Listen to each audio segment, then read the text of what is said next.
यहां आपको एक बेजा यानी एलिप्स दिया गया है जिसकी आपको इक्वेशन निकालनी है। तो आप निकालें, तब तक मैं आराम कर लूं। हाँ भाई, निकाल लिया? तो पहले ये देख लें कि बेजे की इक्वेशन क्या होती है।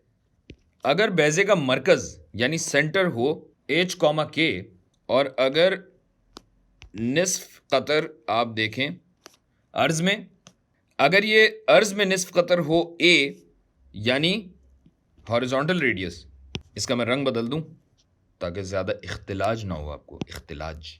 और अगर मैं निस्फ कतर देखूं तूल में, ये रहा तूल में और ये रहा अर्ज में, तूल वाले निस्फ कतर को अगर मैं b कहूं यानी मेरा जो वर्टिकल रेडियस है, अगर मैं इसे कहूं b और ये हो a, तो बेजे की इक्वेशन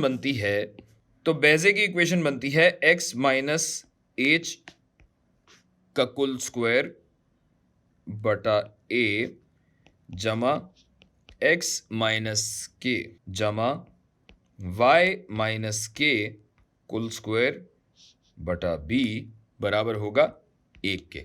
अब यहां आप देख सकते हैं कि आपका मरकज क्या है। मरकज है -4, 3, a है 5, 1 2 3 4 5 और b है 1 2 3 और 4।